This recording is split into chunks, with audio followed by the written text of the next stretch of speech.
Kasih karunia dan damai sejahtera dari Allah Bapa dan dari anaknya Yesus Kristus menyertai kamu sekalian.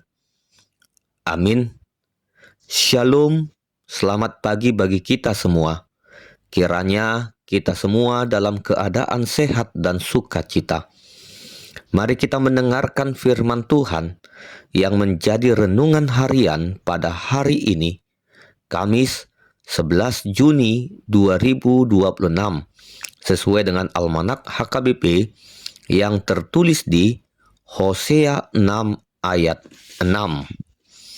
Sebab aku menyukai kasih setia dan bukan korban sembelihan, dan menyukai pengenalan akan Allah lebih daripada korban-korban bakaran.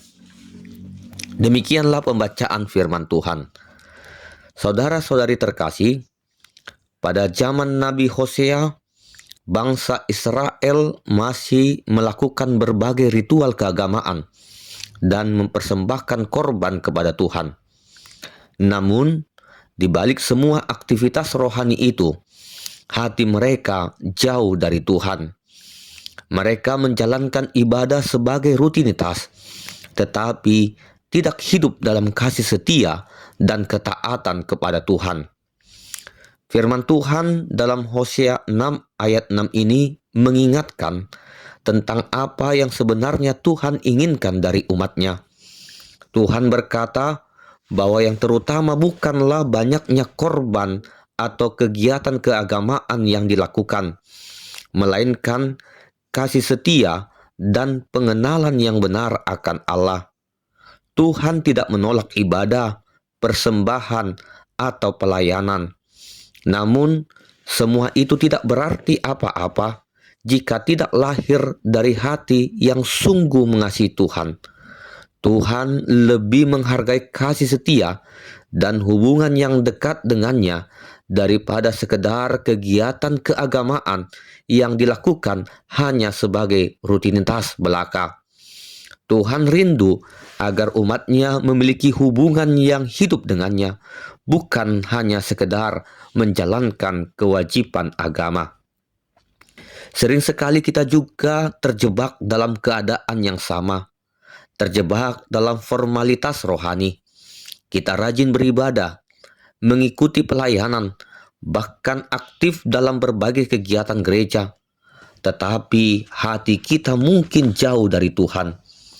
Melalui firman ini, Tuhan mengajak kita untuk memeriksa diri. Apakah ibadah kita lahir dari kasih kepada Tuhan? Apakah kita sungguh-sungguh mengenal Dia dan hidup setia kepadanya? Pengenalan akan Allah bukan hanya mengetahui tentang Tuhan, tetapi mengalami perjumpaan dengan Tuhan dan hidup bersamanya setiap hari. Semakin kita mengenal Tuhan, semakin kita memahami dan rindu melakukan kehendak-Nya. Kasih kepada Tuhan juga akan terlihat dalam cara kita memperlakukan orang lain, menjaga integritas, dan tetap setia kepada Tuhan dalam segala keadaan. Tuhan tidak mencari kesempurnaan ritual, tetapi ketulusan hati. Ia lebih berkenan kepada hati yang mengasihinya daripada berbagai persembahan yang dilakukan tanpa kasih dan ketaatan. Oleh karena itu, marilah kita membangun hubungan yang lebih dekat dengan Tuhan setiap hari melalui doa, pembacaan firman, dan ketaatan kita kepada kehendak-Nya. Ketika hati kita benar di hadapan Tuhan, maka setiap ibadah, persembahan, dan pelayanan yang kita lakukan akan menjadi persembahan yang berkenan kepadanya. Amin. Kita berdoa. Terima kasih Tuhan untuk firman-Mu yang telah kami dengar pada saat ini. Ajarlah kami untuk tidak hanya beribadah secara lahiriah saja, tetapi memiliki hati yang mengasihi dan mengenal Engkau dengan sungguh-sungguh. Biarlah seluruh hidup kami menjadi persembahan yang berkenan di hadapan-Mu. Berkati dan lindungi kami di dalam aktivitas kami sepanjang hari ini. Di dalam nama anak-Mu Tuhan Yesus Kristus, kami berdoa dan mengucap syukur. Anugerah Tuhan Yesus Kristus, kasih setia dari Allah Bapa, dan persekutuan dari Roh Kudus kiranya menyertai kamu sekalian. Amin.